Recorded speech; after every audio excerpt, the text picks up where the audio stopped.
American Society of Plastic Surgeons breaks consensus of medical establishment on transgender care. The group said there is a considerable uncertainty as to the long-term efficacy for the use of chest and genital surgical interventions. The American Society of Plastic Surgeons is breaking with the consensus of the American medical establishment about best practices in so-called gender-affirming care for minors.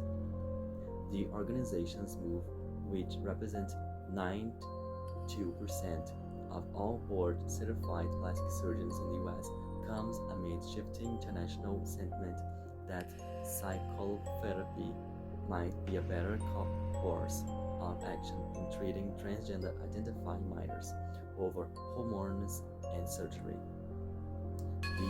The ASPS told that it has not endorsed any organization's practice recommendations for the treatment of teenagers with gender dysphoria, as first reported by the Manhattan Institute. The group said there is a considerable uncertainty as to the long-term efficacy for the use of chest and genital surgical interventions, and that the existing evidence base is viewed as low quality, low certainty.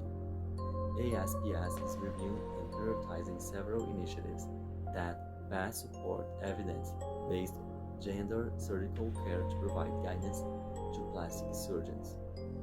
The group said in its statement, as member of the multidisciplinary care team, plastic surgeons have a responsibility to provide comprehensive patient education and maintain a robust and evidence-based informed consent process so patients and their families can set realistic expectations in the shared decision-making context.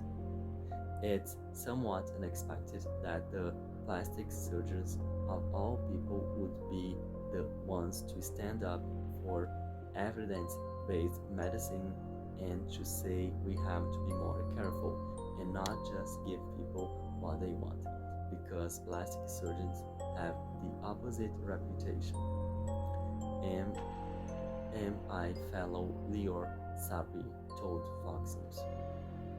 But when you think about it, it's actually not that surprising because doctors who actually take the scalpel and cut into people, they tend to have the heaviest sense of irresponsibility on their shoulders. He added, it's understandable that they would be the ones who would want to know that what they are doing, especially when it involves kids, it is actually good, is not harming their patients. The growing divide in the standards of care in the US and Europe comes amid emerging evidence like the UK's CAS review, commissioned by England's National Health Service, which may explain why there has been an apparent consensus on key areas of practice despite the evidence being poor.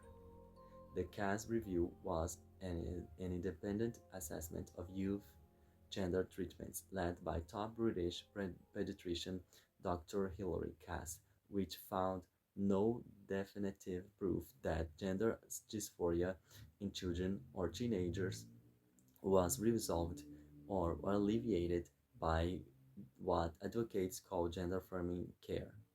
The New York Times' Pamela Poe reported. In Europe, there is being a course reversal because they have basically allowed their health authorities to do independent assessment on evidence, and they found that it is just not there. Sapper told Fox News Digital. Here in the United States, instead of evidence-based medicine, we have relied on what I sometimes call eminence-based medicine, which is these treatments are good because these people say so. We always knew that this consensus was manufactured. We always knew that it was not based on good evidence. Yet we know that because we see the studies that they cite, and we have analyzed those studies, and they don't say what they're made out to say. A recent report from a Canadian think tank which compared transgender medical policy for minors in Canada, the United States, and Europe, found that the US is one of a few Western countries where minors can receive gender surgery. In Belgium, Finland, Germany, Luxembourg, Sweden, the UK, and three Canadian provinces, minors cannot undergo a double mastectomy before 18, and nearly in all European countries, included in the study, do not perform sex reassessment surgery before 18. But the US but in the US, the use of puberty blockers, cross-sex hormones, and surgery continues to be the prescribed path for minors who express distress over their gender and their developing bodies. Guidance issued in June 2022 by the World Professional Association for Transgender Health recommended some surgeries be allowed from the age of 15, while some gender-affirming mastectomies have been performed on children as young as 12.